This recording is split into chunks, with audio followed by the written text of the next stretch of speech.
What's up, it's your boy. Actually, go ahead. Do the intro. What's up, it's your boy Tarek Ali. Ooh. Okay. And I'm his dad, Brian Ellis. Ooh. Okay. Yeah. You're doing good. Yeah. Okay, now do it one more time without pauses. I forgot how to start it. Oh my gosh. So, welcome back to my channel. I'm here with my father. We came here today to have another conversation, okay? In my last video, we talked about me coming out to him, and we talked about me finally having that conversation with my dad that was very uncomfortable. In today's video, I wanted to talk about mental health. Ooh. And I know you have a lot to say about this because you've been telling me a lot about this lately. And I didn't know that this was something that you authentically cared about. Because to be completely honest, growing up, I didn't hear much about it. And even being black, as an African American, I think this is something a lot of people in our community do not like to put light on. Like even when I say I'm stressed, or if I say I'm depressed, or if I say I have anxiety, they tell you, don't say that. Like when you say it, it makes it real. And you're not depressed, you're not stressed, just say you have a lot to do. It's like in our community, they always want to shy away from what might actually be there. And this is something that I really want to talk about today. So after this title card, we're going to get right into it. So yeah, let the title card run, and we're going to get right into it. You looking for the title card? I'm going to edit it in there. You can't really see it. Man. Oh.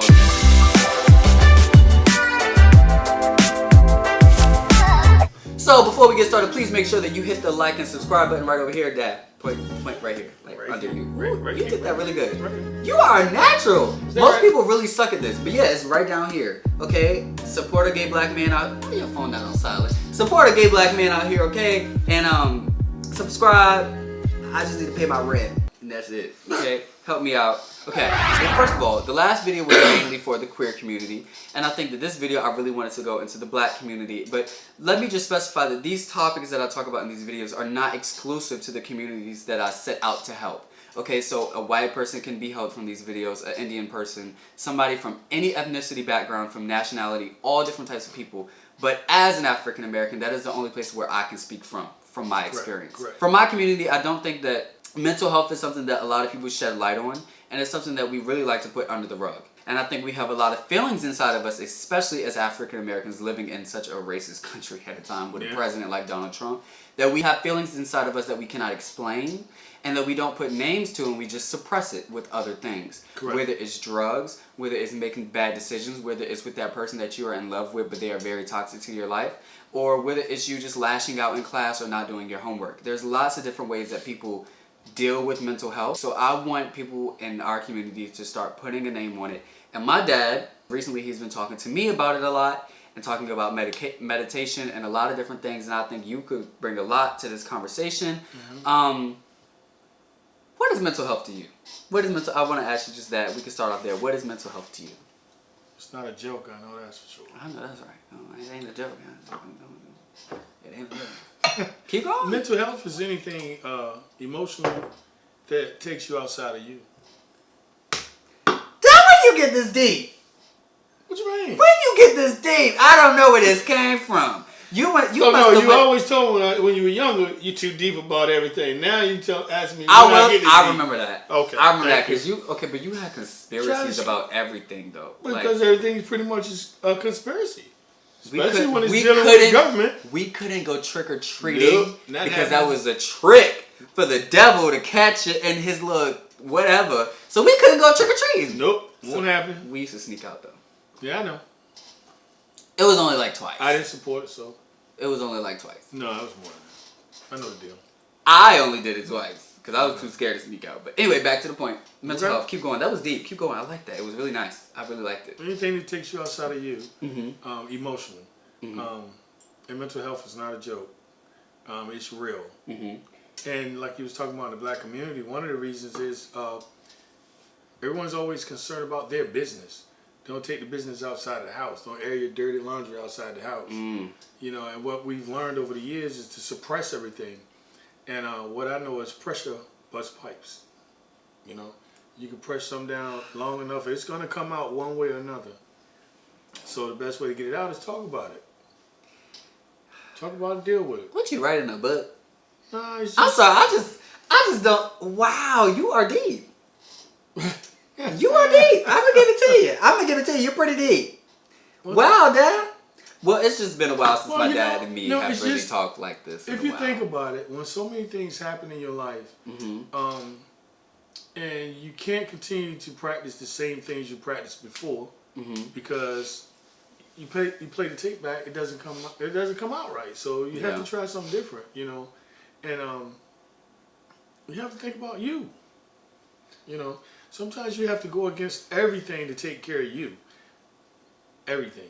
And I think everybody. I think a huge misconception with mental health is I think a lot of people look at mental health as something that you have to be diagnosed with. Like, you know, you only can have anxiety really is if did you go to a doctor and were you diagnosed with anxiety? You know, do you have medication for that? And I think a lot of people have this idea that you can't have these things unless you take medicine for it. That's when it's serious. But mental health is way larger. It's not real though. We all know. Yeah. We all know if something's not right. Yeah. You know when you go to class and you get those sweaty hands and you can't talk. And Exactly. whatever, you know something's not right. Exactly. That's your body telling you something's not right. That doesn't mean you quote crazy, you know. Exactly. But there's a lot of people out there that have been beat down all their life. Yeah. You know, people tell them they're crazy, you know, whatever. And, you know, if people tell you negative about you most of your life, you're going to think negative about yourself. Mm-hmm. You're not going to treat yourself as you should. You're not going to feel worthy of anything. Mm-hmm.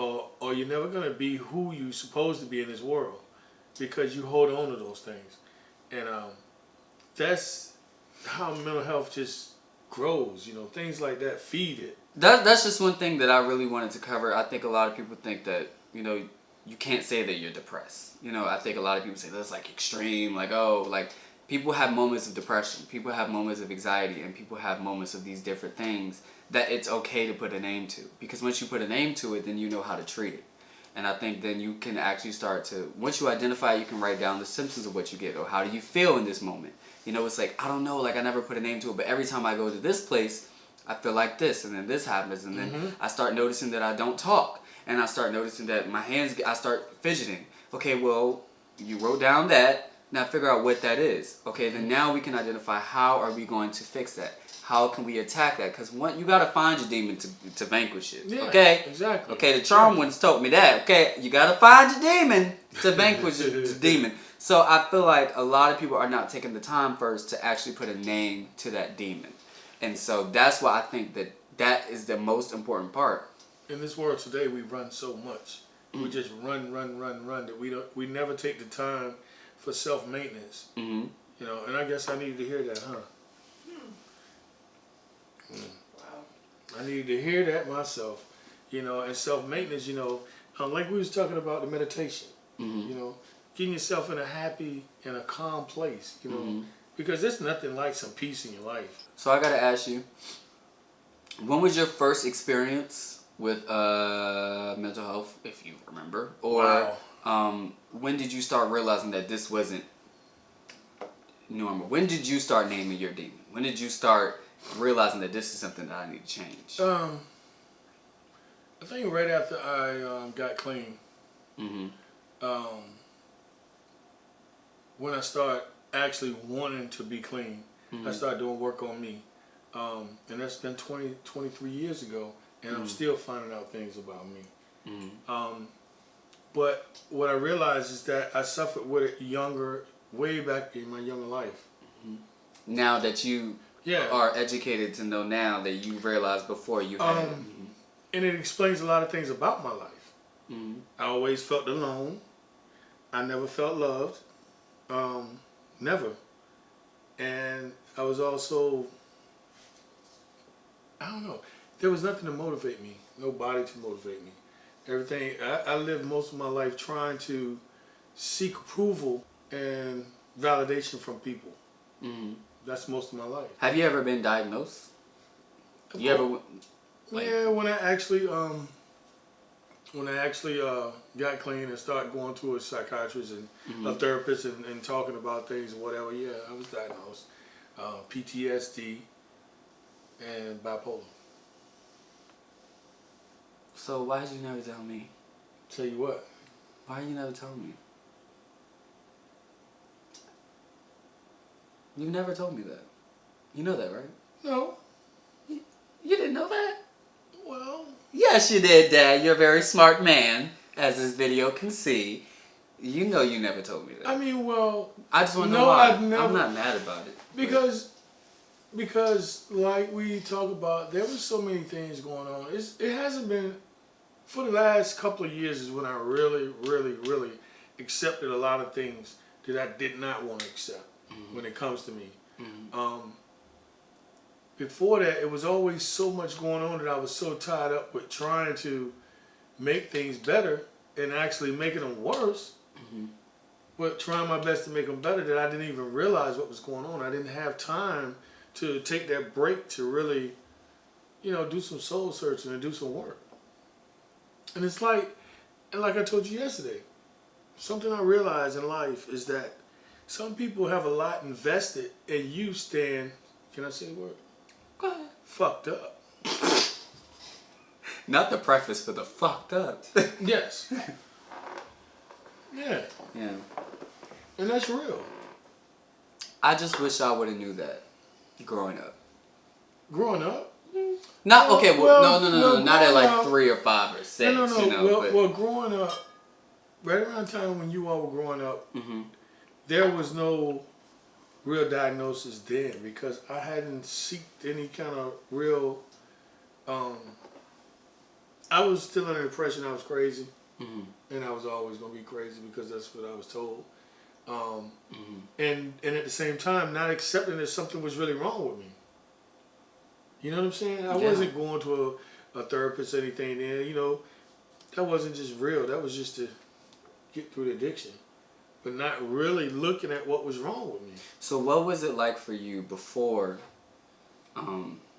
getting diagnosed and actually identifying it?